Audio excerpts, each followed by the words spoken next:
Good morning, everybody. I just woke up in the middle of the forest in my camper van at Sequoia National Monument. And this is Southern Sierra where no one goes. There's no one around. It's really eerie. It's great. It's a Saturday. I love the solitude. I'm not sure the names of those peaks over there, but you can see there's still snow on those peaks. We had a huge snow year. We're going to all these swimming holes, but it turns out a lot of the swimming holes are just a little bit too dangerous to enter. It's kind of like you look at them and you think, I think I can. I think once I jump off that 40-foot rock into this big bowl, I think I can get out over there. But if I slip and I go over the waterfall to the next bowl, well, that might be the end of me. So we've actually backed off on a couple. But I'm up here having some fun. It's an interesting forest component. You can see what's kind of happening to the Sierra. It's a little sad. I believe the Asian beetle has gotten loose out here, and it's just killing lots of trees. Hopefully, I'm not sure what the ultimate deal is, if we're always going to be looking at dead trees as part of the landscape, or if we're going to reach some sort of homeostasis. Because you can see, like, they don't kill all the trees. You know, there's lots of trees sprouting and coming up everywhere. But there are lots of trees that just reach adulthood. I think it's like once they get stressed, for whatever reason, beetle comes along and just decides that, okay, I need to return you back into the nutrient cycle, which is unfortunate. But I don't know, there's always a benefit to this. Maybe it'll thin the forest a bit.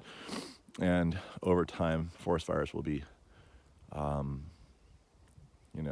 lessened to their destructive degree. But there's also an argument that says that they'll be worse because there's much more dead, more flammable material standing in the forest. So I don't know. You'd have to really talk to someone about that and see what they think. But anyway, lots of dead trees. Lots of live trees, lots of dead trees.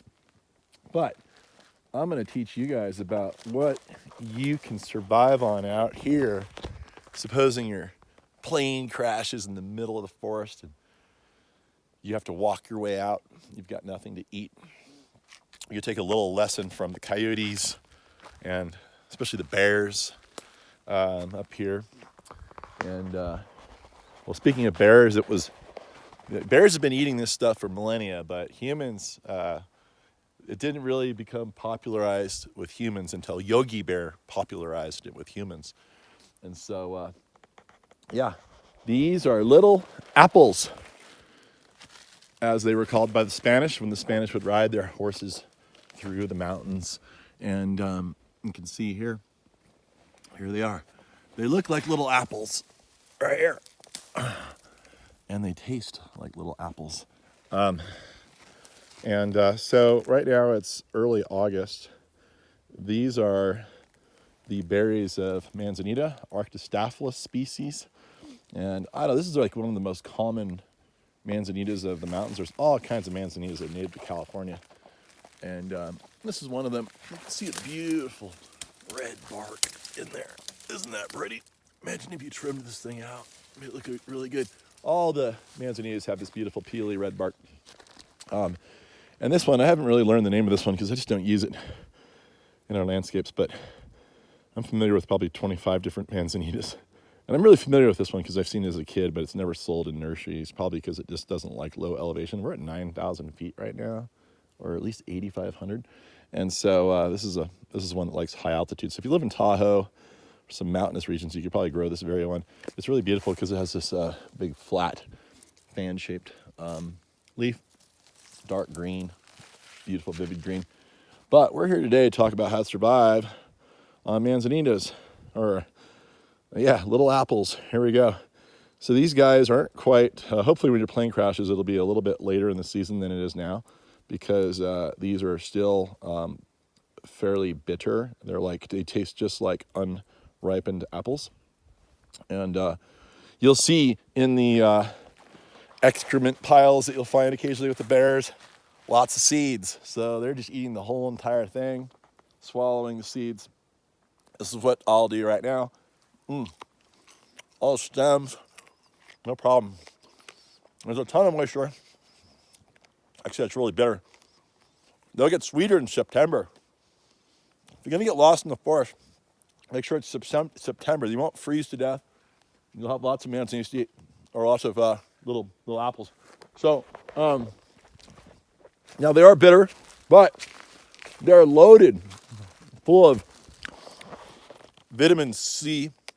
Vitamin C, as Bear Grylls like to say, and lots of moisture. So not only will they keep you alive from a nutrient perspective for a while, they can hydrate you as well. A little bitter. It's good though.